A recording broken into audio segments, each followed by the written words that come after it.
आदाब, मैं आगा खुर्शीद खान। लोकसभा चुनाव 2024 की तैयारियों में जुटे तमाम राजनीतिक दलों ने अपने उम्मीदवारों का ऐलान करना भी शुरू कर दिया है। बीजेपी ने अपनी पहली लिस्ट में 195 कैंडिडेट्स के नामों का ऐलान किया है।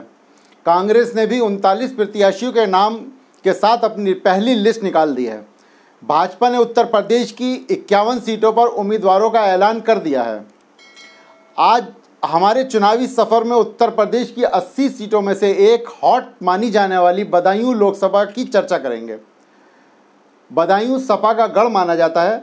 साल 1996 से लेकर 2014 तक इस सीट पर सपा का ही कब्जा था, लेकिन 2019 में भारतीय जनता पार्टी ने इस वर्चस्व को तोड़ा।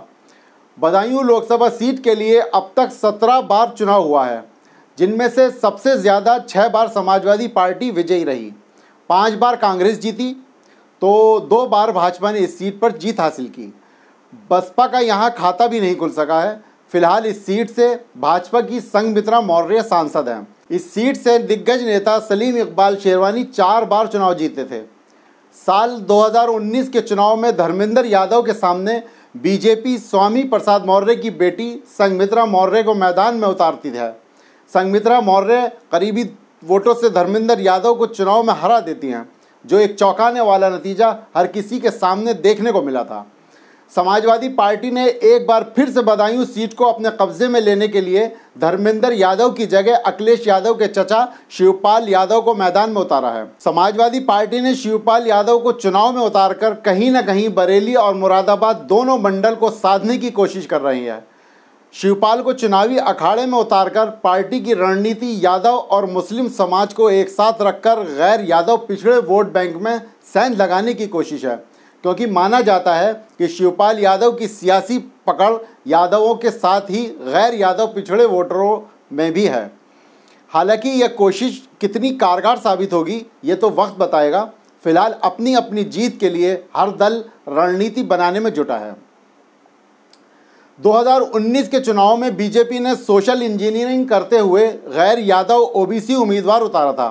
बीजेपी की यह रणनीति सफल रही और यादव मुस्लिम समीकरण के खिलाफ बाकी ओबीसी और स्वर्ण जातियों ने मिलकर समाजवादी पार्टी गठबंधन के उम्मीदवार को हरा दिया था, वो भी उस सियासी माहौल में जब एसपी और बीएसपी का गठबंधन था।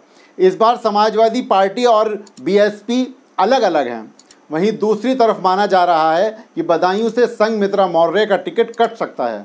लंबे समय से मीडिया में चर्चा है कि बदायूं से किसी नए प्रत्याशी को मौका दिया जा सकता है। हालांकि सांसद संघमित्रा मौर्य पिछले कुछ समय से पार्टी में काफ़ी सक्रिय हैं और पार्टी कार्यक्रमों में भी मुख्य भूमिका निभा रही हैं। बीजेपी और समाजवादी पार्टी के बीच बसपा अपनी निर्णायक भूमिका निभा सकती है। इस सीट पर यादव और मुस्लिम के अलावा एससी समाज के मतदाताओं की भी संख्या अच्छी खासी है, जो दोनों दलों के प्रत्याशियों का समीकरण बिगाड़ने का मादा रखते हैं। बदायूं लोकसभा सीट 5 विधानसभा क्षेत्रों में बटी हुई है: गुन्नौर, बिसौली, सहसवान, बिलसी और बदायूं। इनमें से गुन्नौर, बिसौली और सहसवान पर सपा का कब्जा है, जबकि बदायूं शहर समेत 2 सीटों पर भाजपा के विधायक हैं। बदायूं में सबसे ज़्यादा 4 लाख यादव वोटर हैं। मुस्लिम वोटरों की संख्या भी 3.5 लाख से ज़्यादा है।